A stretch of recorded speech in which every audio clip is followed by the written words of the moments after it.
Assalamualaikum, selamat siang, Mbak. Waalaikumsalam, selamat siang juga Mbak. Kalau boleh tahu di sini dengan Mbak siapa dan dari mana? Dengan saya sendiri, Puji Lestari dari Purwokerto. Oke, halo Mbak Puji. Perkenalkan, saya Istiqori selaku konselor dari Biro Psikologi Purwokerto yang akan menemani Mbak Puji pada sesi konseling pada hari ini.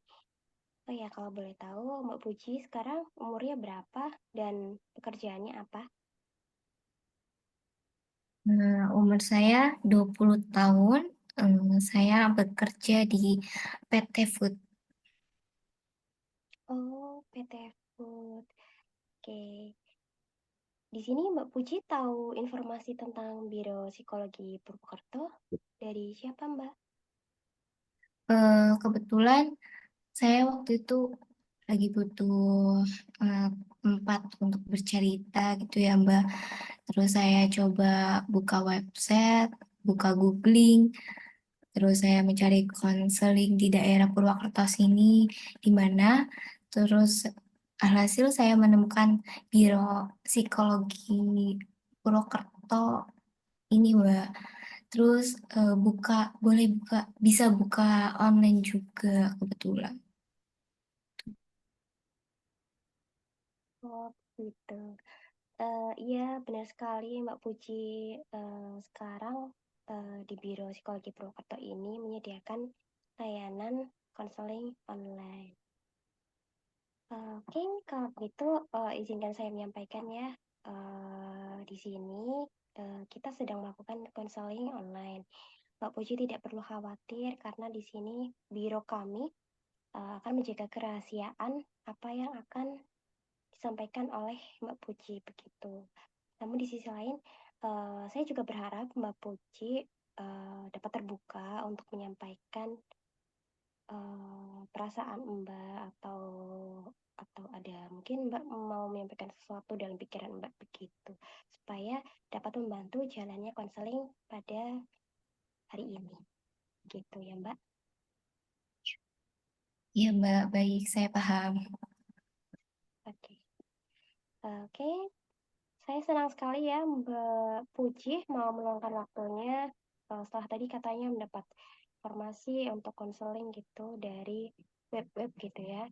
Eh, Mungkin Mbak Puji ada kesibukan di hari ini begitu, tapi tetap mau melakukan konseling pada hari ini. Kemudian boleh diceritakan bagaimana perasaannya Mbak Puji pada hari ini?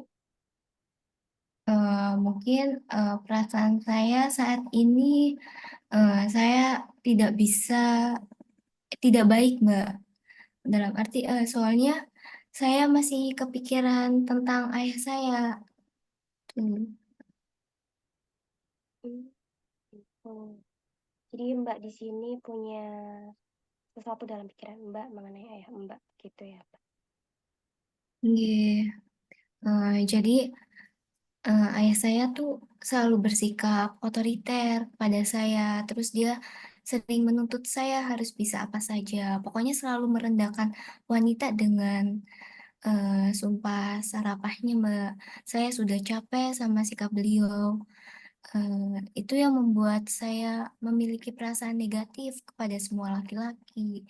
Lalu saya beranggapan bahwa semua laki-laki itu sifatnya sama kayak ayah saya. Jadi saya takut nikah, Mbak. Oke, begitu. Kalau boleh tahu, mulai dari kapan Mbak Puji merasa bahwa laki-laki itu memiliki sifat yang sama seperti ayah Mbak? Mulai dari ketika saya sudah cukup dewasa. Baik, berarti itu sudah cukup lama ya. Iya, betul. Iya, betul, Mbak. Sebenarnya saya terkadang terlintas di pikiran apakah saya akan menikah, tetapi masih terdapat keraguan karena masih menimbang-nimbang perlakuan ayah saya kepada saya. Lalu Apakah ada sikap ayah Mbak yang paling membuat Mbak Puji takut untuk menikah? Mungkin sikap yang selalu berkata kasar dan selalu memerintah saya dengan keras. Jadi, saya nggak suka sama sikap ayah saya yang terlalu otoriter kepada saya. Jadi, saya beranggapan bahwa semua laki-laki itu sama kayak ayah saya dan itu yang membuat saya takut untuk menikah, begitu. Gitu.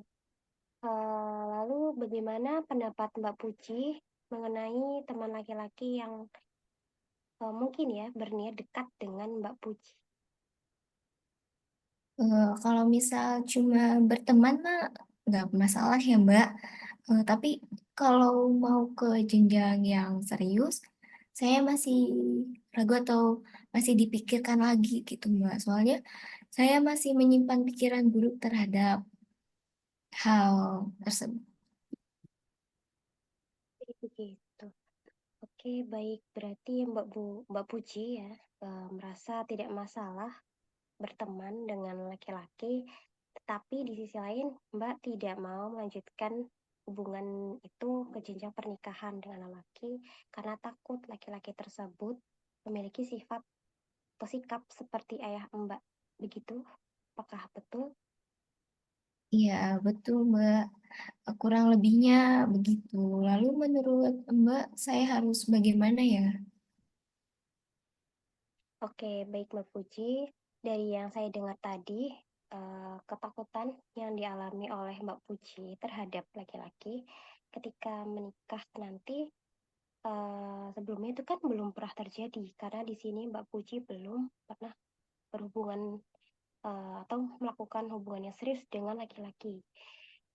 Lalu juga apabila Mbak Puji melihat dari perilaku Mbak Puji yang tidak masalah berteman dengan laki-laki, bukankah ketakutan terhadap sifat laki-laki yang menyerupai ayah Mbak tidak betul-betul terjadi pada laki-laki yang selama ini Mbak Puji temui?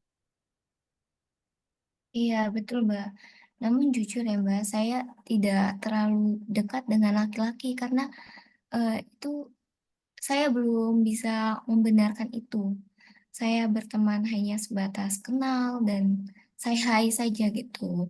Jad jadi jika sampai dekat banget itu nggak pernah. Karena ya jujur saya kalau terlalu lama sebelahan dengan laki-laki akan merasa bahwa sama seperti saat saya sedang bersama ayah saya, gitu. Oke, baik Mbak Puji. Saya paham memang sulit untuk membiasakan diri dengan sosok yang memang mengingatkan Mbak pada sesuatu yang Mbak takuti. Mbak Puji di sini juga sudah luar biasa, masih bisa berteman dengan laki-laki walaupun merasa atau masih terbayang-bayangi seperti sedang bersama ayah Mbak. Tapi sebetulnya apabila dilihat dari apa yang Mbak rasakan, bukankah laki-laki yang berinteraksi dengan Mbak Puji tidak melakukan hal seperti yang dilakukan oleh ayah Mbak? Mbak mungkin juga bisa melihat dari kerabat atau keluarga laki-laki Mbak bahwa mereka tidak seperti ayah Mbak. Bisa jadi ayah Mbak itu hanya salah satu sosok laki-laki yang memang ia itu sifatnya otoriter, suka berkata kasar, dan penuh dengan tuntutan. Jadi sebetulnya pemikiran Mbak mengenai semua laki-laki bersifat sama seperti ayah Mbak itu tidak benar. Begitu Mbak Puji. Apakah benar yang dikatakan Mbak?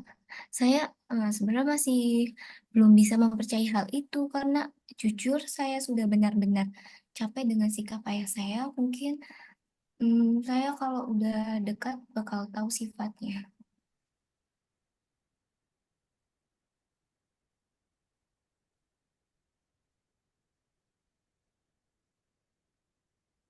Oke Mbak Puji, bagaimana kalau begini? Mbak Puji mungkin bisa ya mencoba berkomunikasi lagi dengan ayah Mbak. Mbak Puji juga bisa berdiskusi ya untuk saling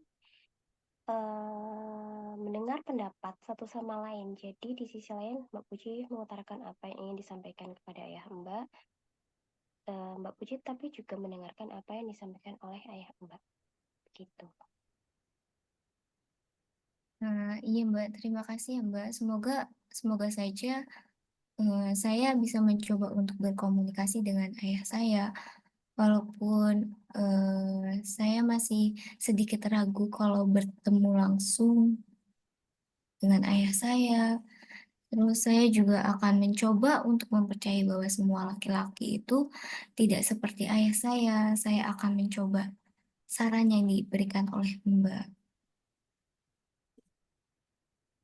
Ya, Mbak Puji.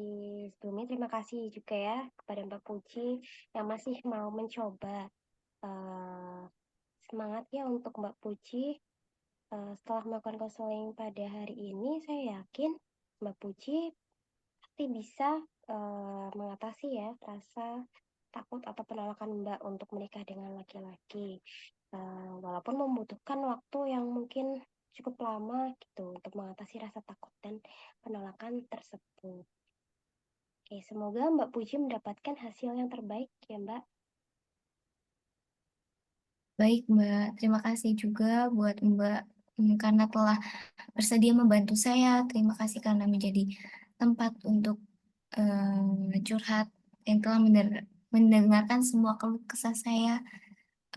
Saya juga agak sedikit, bukan agak sedikit ya, saya lebih merasa lega gitu dan mencoba untuk lebih berpikir secara objektif.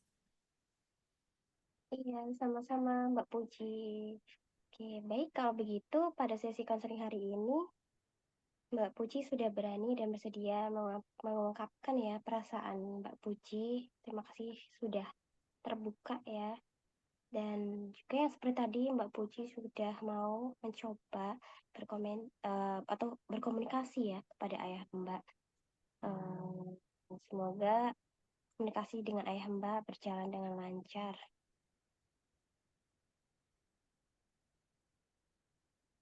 Baik Mbak, Oke, jadi saya rasa konseling pada pertemuan kali ini bisa diakhiri ya. Tapi selain itu, saya berharap kita bisa melakukan pertemuan di lain waktu untuk melihat bagaimana kemajuan dari uh, proses atau komunikasi yang akan dilakukan Mbak Puji ketika bertemu dengan ayah Mbak, lalu juga kemajuan terhadap mungkin penurunan ya tingkat ketakutan atau penolakan Mbak untuk menikah dengan laki-laki. Tuh. ya, baik Mbak. Saya akan mencobanya. Kira-kira untuk waktunya kapan saya bisa menemui Mbak lagi ya? Bagaimana kalau Kamis depan? Boleh Mbak, dengan senang hati. Oke, baik Mbak Puji. Kalau begitu saya akhiri ya Mbak. Terima kasih banyak ya Mbak sudah meluangkan waktu. Wassalamualaikum. Sama-sama Mbak Puji. Semangat untuk Mbak Puji juga. Waalaikumsalam warahmatullahi wabarakatuh.